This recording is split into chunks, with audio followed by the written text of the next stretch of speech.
नमस्कार, बहुत स्वागत है आपका। आप देख रहे हैं द न्यूज, आपके साथ मैं सृष्टि मिश्रा। राकेश टिकैत हमेशा एक बात कहते हैं कि मैं चुनाव के मद्देनजर यहां सड़कों पर नहीं उतरा हूं। आज बहुत बड़ी खबर सामने आई है, राकेश टिकैत भी राहुल गांधी के समर्थन में।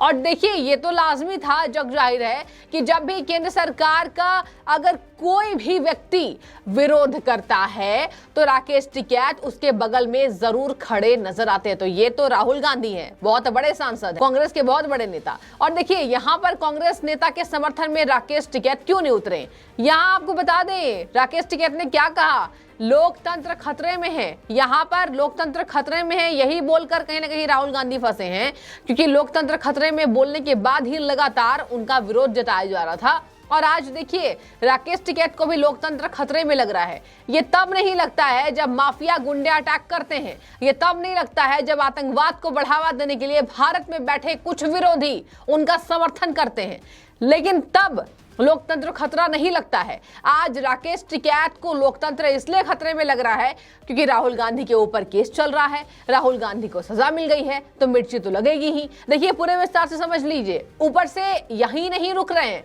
अतीक अहमद जैसे बड़े माफिया को खौफ का दूसरा नाम अतीक अहमद कहा जाता था एक वक्त यूपी में, लेकिन अब बाबा ने कहीं ना कहीं, बाबा मतलब मेरा सीधा साफ तौर पर यही इशारा है, योगी आदित्यनाथ, बाबा ने सब कुछ ठीक कर दिया है। और कहा जा रहा है कि यूपी की जनता सड़कों पर शांति से है। अतीक अहमद को कहा जाता था खौफ का दूसरा नाम, उसको क्या बताया राकेश टिकैत ने, मामूली गैंग।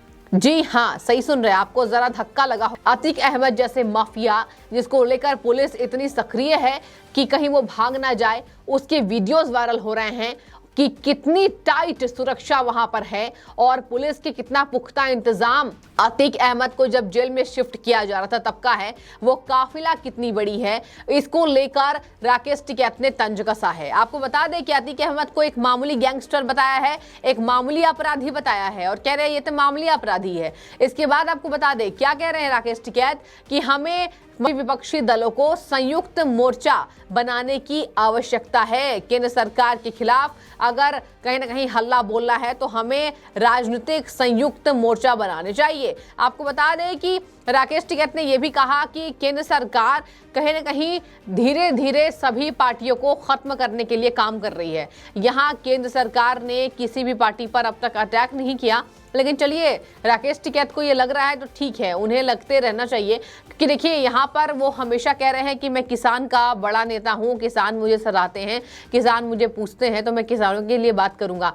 आपने किसानों के मुद्दे को लेकर वो तो कुछ नहीं कहा, लेकिन आप राजनीति में कूद रहे हैं, ये बड़ा सवाल जनता कर रही है। आपको बता दें कि कह रहे हैं कि अभी जब यूपी में सरकार ने किसान सम्मान निधि योजना पर काम किया, आपको बता दें योगी आदित्यनाथ ने किसानों को मुआवजा दिया, किसानों की बड़े स्तर पर 90,000 किसानों की कर्ज माफी हुई है। मैं तथ्यों के साथ आपको बता रही हूँ, डेटा के साथ। यहाँ पर राकेश टिकैत ने क्या कहा, किसानों के साथ कुछ अच्छा नहीं हो रहा है, किसानों के साथ सरकार काम नहीं कर रही है। आपको किसान के लिए सरकार अच्छा काम करेगी ये कब दिखाई देगा, आप शायद से उसको देखना नहीं चाहते हैं, इसलिए बार बार कूद पड़ते हैं। अभी विपक्षी की लड़ाई हो रही है, आप अपने लिए आ रहे हैं, आप कह रहे हैं कि मैं राहुल गांधी के साथ हूं, आप कह रहे हैं कि हमें संयुक्त राजनीतिक मोर्चा बनाने की जरूरत है वरना सभी पार्टियों को खत्म कर दिया जाएगा। कहीं ना कहीं कह रहे हैं कि देश में जिसके साथ गलत होगा हम उसके साथ खड़े हैं। मतलब कहीं ना कहीं दिखा रहे हैं कि राकेश टिकैत बहुत सज्जन, बहुत सही व्यक्ति हैं और बाकी केंद्र सरकार जिस पर भी काम कर रही है वो गलत है। यहाँ देखिए दर्शकों, कितनी बार ये आपको मालूम हो, ज्ञात हो कि एक कानूनी प्रोसेस के तहत, कानूनी प्रक्रिया के तहत राहुल गांधी पर कार्रवाई हुई है। खैर, मुझे ये बताने की जरूरत नहीं है, लेकिन देखिए, राहुल गांधी पर लेकर जिस तरीके से राजनीति को भुनाने के लिए राकेश टिकैत एक बार फिर से अपना नाम चमकाने की कोशिश कर रहे हैं। हालांकि वो चाह रहे हैं कि किसी विपक्षी के सामने वो आए और उनको शामिल कर लिया जाए और उनको भी देश में एक बड़ा संवैधानिक पद मिले। विपक्ष के तौर पर केंद्र सरकार की कट्टर आलोचक है भाई, तो एक पद तो मिलना चाहिए संवैधानिक सम्मान के साथ। यही कारण है ना कि आज किसानों के हित को छोड़कर बाकी सभी राजनीतिक पार्टियों के बारे में बात करते हैं राकेश टिकैत। और जब उनसे पूछा जाता है, पत्रकार को देखकर तो पहले तो घबराते हैं, फिर कहते हैं कि मुझे राजनीति में नहीं कूदना है। आने वाले समय में तय कर लीजिए, राकेश टिकैत किसान नेता से राजनीतिक नेता बन जाएंगे। जी हाँ, एक राजनेता के तौर पर उभरने के लिए पुरजोर कोशिश है ये, क्योंकि ऐसी टिप्पणी करना। अब आपको बता दें, अतीक अहमद, जिसको आपने सामान्य अपराधी बता दिया, 101 मुकदमे दर्ज है उसके खिलाफ, 55 मामले लंबित हैं। सजा इसलिए हुई है, आपको बता दें 2005 के मामले को लेकर सजा सुनाई गई है। उनके साथ जितने भी दोषी हैं उनको उम्र कैद की सजा मिली है। तो क्या ये मामूली अपराधी है? आपने किस तथ्य पर बोल दिया कि अतीक अहमद एक मामूली अपराधी है? यानी आप देश को यही संदेश दे रहे हैं कि अपराध करो, कोई बात नहीं, मामूली करार दिया जाएगा। अगर सरकार एक्शन नहीं लेगी तो अतीक अहमद जैसे माफिया कभी भी सरकार से नहीं डरेंगे। आज जो कार्रवाई हुई है उसको जनता सराह रही है, जनता कह रही है कि बहुत देर हो गई, लेकिन हुआ तो।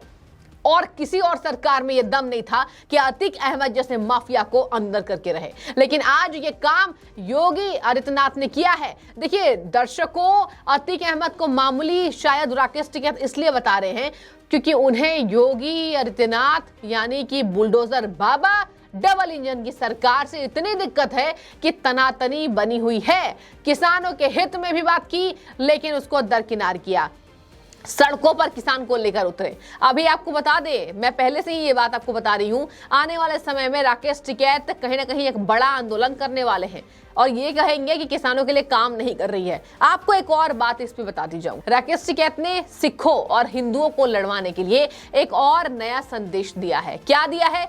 कह रहे हैं आने वाले समय में हिंदू और सिख बहुत बड़ी लड़ाई कर सकते हैं। आपको किसी ने बताया कि या जनता लगातार राकेश टिकैत से सवाल कर रही है? आपको बता दें कि उन्होंने कहा कि भारत सरकार आने वाले समय में हिंदू और सिखों के बीच दंगे करा सकती है। और इधर बात करें फसलों की, आप क्या बोल रहे हैं? पहले तो कॉपी पर लिख लीजिए राकेश टिकैत जी, ये जनता आज कह रही है। देखिए राकेश टिकैत ने जो बयानबाजी दी है उस पर जनता की नाराजगी भी आई है। कह रहे हैं जनता की ये किसान नेता तो नहीं, राजनेता जरूर बनने की कोशिश कर रहे हैं। अपनी टांग ये राहुल गांधी के मामले में फंसा रहे हैं। इन्हें पता नहीं है कि अगर एक भी गलत टिप्पणी करते हैं तो इन पर भी सजा हो सकती है। लेकिन खैर चलिए, राकेश टिकैत है, अपने आप को बहुत बड़े किसान नेता मानते हैं। अब आपको बता दें, किसान नेता राकेश टिकैत ने फसल बीमा को लेकर भी सरकार को घेरा कि सरकार काम नहीं कर रही है, सरकार फसलों को लेकर मुआवजा नहीं दे रही है, जबकि योगी सरकार ने एक लिस्ट तैयार की है किसानों को लेकर। लेकिन शायद से राकेश टिकैत को ये काम बहुत पसंद है। एक टेंट लगा देते हैं, कई बॉर्डरों को जाम कर देते हैं और बॉर्डर को जाम करके यातायात को प्रभावित करते हैं, राजधानी दिल्ली में दंगा फैलाते हैं और कह रहे हैं मैं बहुत बड़ा किसान नेता हूं। तो खैर ये तो विस्तार आपको जानने की जरूरत थी।